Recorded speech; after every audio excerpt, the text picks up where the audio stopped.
जय सीताराम दोस्तों। आज हम एक विशेष रोग के बारे में चर्चा करने जा रहे हैं और इस रोग में चर्चा करना अनिवार्य है।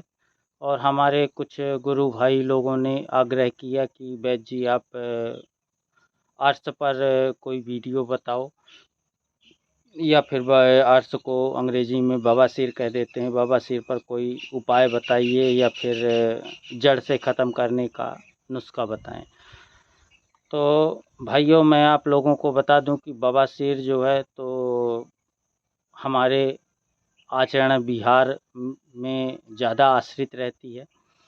हमारी दिनचर्या ही हमारे अर्थ का मेन वो रहता है। तो दोस्तों, मैं आप लोगों को बता दूं कि इसके लिए आपको अपनी दिनचर्या सुधारना पड़ेगा, या अपने दिनचर्या में जो भी कमियां हैं उसको नज़रअंदाज ना करके और उसको दूर करना पड़ेगा। दोस्तों, खान पान में विशेष ध्यान रखना पड़ेगा। इसमें जब बवासीर हमारी जो है, तो पहले बवासीर के बारे में कुछ शब्द जान लीजिए कि क्या होती है, बवासीर कैसे उत्पन्न होती है। तो दोस्तों, हमारे खान पान का रूटीन जब काफ़ी दिन तक बिगड़ा रहता है, बिगड़ने के बाद हमारा वही पेट में कब्ज तैयार हो जाता है। कब्ज काफ़ी दिन रहने पर हमारा मल शुष्क हो जाता है, और जब हमारा मल शुष्क हो जाता है तो हमको कॉन्स्टिपेशन की समस्या होती है, या हमारे जब हम शौच में बैठते हैं तो हमको काफ़ी ताकत का उपयोग करना पड़ता है, या आसानी से नहीं निकल पाती है। तो इस प्रकार की कंडीशन, या जलन होने लगती है, धीरे धीरे अंकुश बढ़ जाते हैं। अंकुश बढ़ गए तो किसी को वादी हो गया, किसी को, हमारे आयुर्वेद में 2 प्रकार का बवासीर बताया गया है। वादी वादी है और दूसरा खूनी है। तो वादी में क्या है, भीतर की तरफ अंकुश हो जाते हैं, सूजन बहुत आ जाती है, बहुत कष्टकारी रहता है।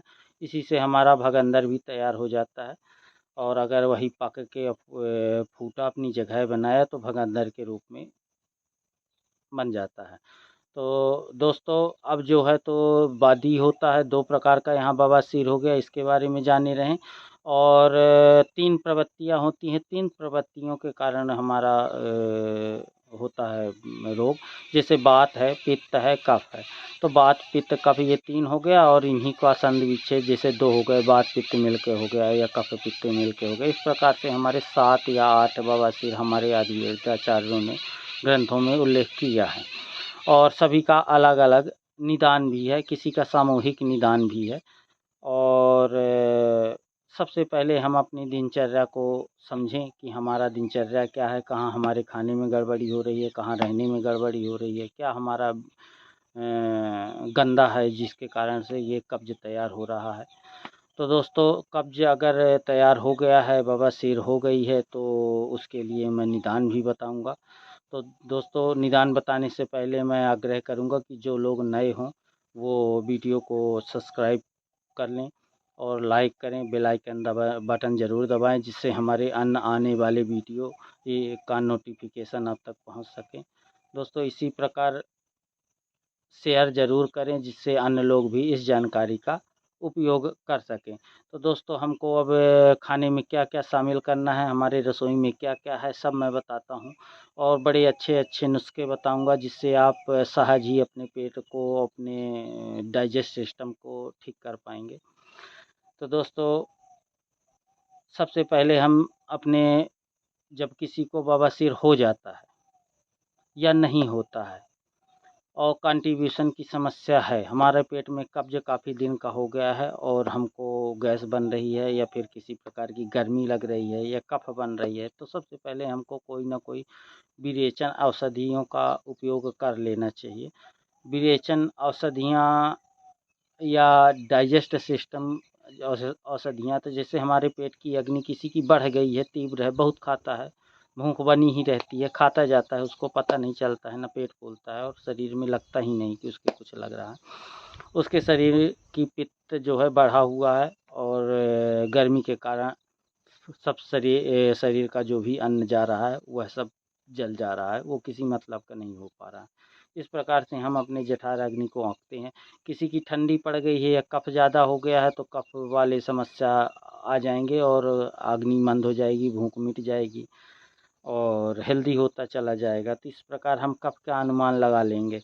और बात वाला जो है तो वह बात वाला प्राणी जो है तो सूखता जाएगा, उसके चमड़ी और स्किन में उसकी जो गोल्डनेस है, जो चमक है वो चली जाएगी, रुक्षता बॉडी में ज़्यादा आ जाएगी, परेशान परेशान ज़्यादा दिखने लगेगा, सांवला कलर का होने लगेगा। इस प्रकार के सिस्टम आते हैं। तो इसी से हम अनुमान लगा लेते हैं कि ये बवासीर हमारा कौन से प्रवृत्ति का है, वात है, पित्त है, कफ है, या वात पित्त दोनों है। कि इस प्रकार से हम अनुमान लगाते हैं। अब अनुमान लगाने के बाद इसकी चिकित्सा देखिए। तो चिकित्सा के लिए हम इसको सबसे पहले विरेचन देंगे, जैसे एरंड तेल का ले लीजिए।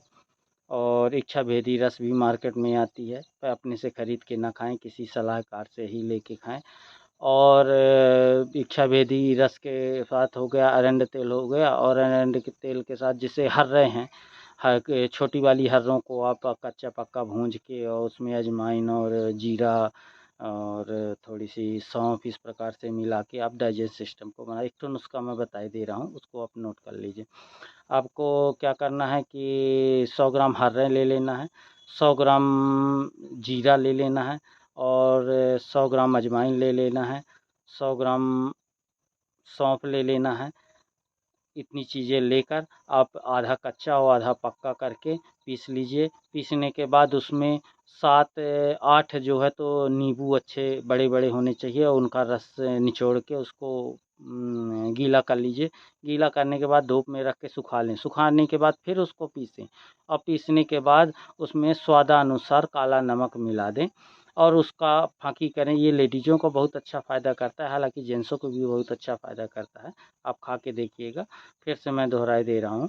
ये जीरा हो गया 100 ग्राम, हर्रें हो गई 100 ग्राम, अजवाइन हो गई 100 ग्राम, सौंफ हो गई 100 ग्राम।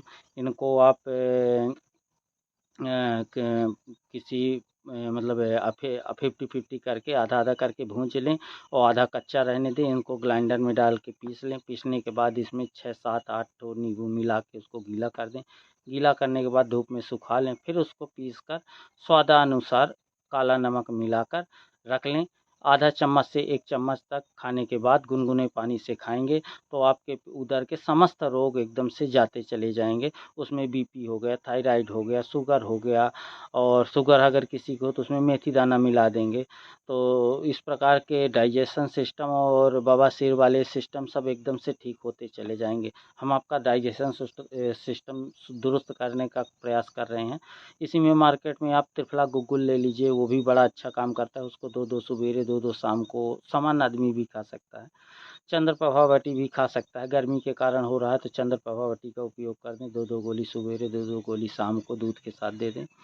और हमारे अपने खाने पीने के दिनचर्या में मूंग का दाल का उपयोग करें, घी का ज़्यादा उपयोग करें, और पतली रोटी और खरी रोटी खाना पसंद करें। मोटा आहार खाना चालू कर दें, और चिकना और पतला और ऑयली भोजन और बहुत मिर्च मसाला गरम पदार्थ नहीं खाना है। ठंडा ठंडा तासीर वाला सब खाना है, जैसे मट्ठा खा लें, दही खा लें, और गरम दाल में नींबू निचोड़ के खा लें। अगर जो ठंडी प्रवृत्ति के हैं तो वो नींबू ना खाएं, गर्म प्रवृत्ति के हैं तो नींबू खा लें। इस प्रकार हम अपने डाइजेशन को बिल्कुल दुरुस्त रख सकते हैं। दुरुस्त रखने के साथ साथ अब कुछ जैसे अभयारिष्ट है, मान लीजिए कब्ज बहुत दिन का हो गया नहीं टूट रहा है, तो अभयारिष्ट का हम उपयोग कर लेते हैं। अगर छोटा बच्चा है तो उसको 5 ml दे देते हैं, थोड़ी बड़ा है तो उसको 10 से 15 ml, और बड़ा है तो 20 से 25 ml, और बड़ा है तो 30 से 40 ml तक हम इसको देते हैं। यह हमारे मल को ढीला करके बिल्कुल आसानी से निकाल के बाहर कर देता है। बड़ी आंत की बड़ी अच्छी सफाई करता है। अभयारिष्ट और त्रिफला गुग्गुल अगर कोई नियमित रूप से खाए तो मोटापा भी इसका छट जाता है, और ऊपर से खान पान में हल्का और सुचारू रूप से आप व्यवहार करें। ठीक है ना। इस प्रकार से आप करते जाएंगे तो आपका डाइजेशन सिस्टम एकदम स्ट्रांग हो जाएगा और बहुत अच्छा हो जाएगा। और जब आपका डाइजेशन सिस्टम बहुत अच्छा हो जाए तो ऑटोमेटिक बवासीर हैं कई रोग शरीर के निकल आए चले जाएंगे, और आपके स्किन में एक अलग ही ग्लो आ जाएगा, और आप हल्का महसूस करेंगे, भूख आपकी बढ़ जाएगी, बहुत सारे सिस्टम आपके एक्टिव हो जाएंगे और जो जो शरीर में कमियां थी उनकी पूर्ति होती चली जाएगी। आंवले का उपयोग कर लीजिए, आंवले का मुरब्बा खा लीजिए, सुबह एक शाम को एक खाली पेट खा लीजिए, उससे भी बवासीर में बड़ा अच्छा लाभ होता है। और घमीरा का रस पीने से भी बवासीर में बड़ा अच्छा काम करता है। समी की पत्ती खाने से बवासीर में अच्छा काम करता है। नारियल का जटा हो गया, उसको भी अगर हम जला के उसकी राख और दही खाते हैं तो बादी में बड़ा अच्छा काम करता है। खूनी में है तो नाग केसर ले लेते हैं और खून खराबा ले लेते हैं, दोनों को बराबर मात्रा में करके 1 चम्मच सवेरे 1 चम्मच शाम को करते हैं तो भीषण से भीषण जो खून जा रहा है, डॉक्टर भी नहीं बंद कर पा रहा है, वह खून बंद हो जाता है। शरीर के किसी भी हिस्से से खून आ रहा है तो आप नाग केसर और खून खराबा का उपयोग करना चालू कर देंगे तो वह तत्कालिक लाभ देगा और तुरंत बंद करके उसको इम्यूनिटी सिस्टम बढ़ा देगा। इस प्रकार से हम कई दवाइयों का उपयोग भी कर सकते हैं।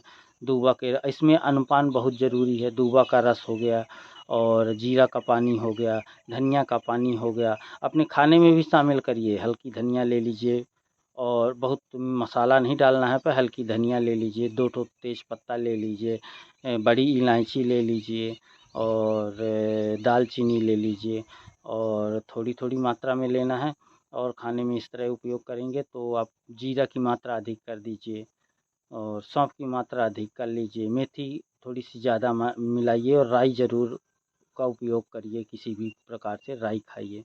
इस प्रकार हम अगर खाएंगे और रहेंगे तो हमारी बवासीर कुछ ही दिनों में एकदम दुरुस्त होके और अच्छी हो जाएगी।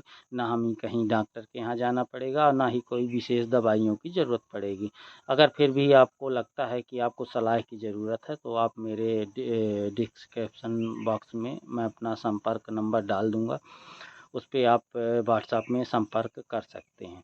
दोस्तों, आज के लिए इतना ही।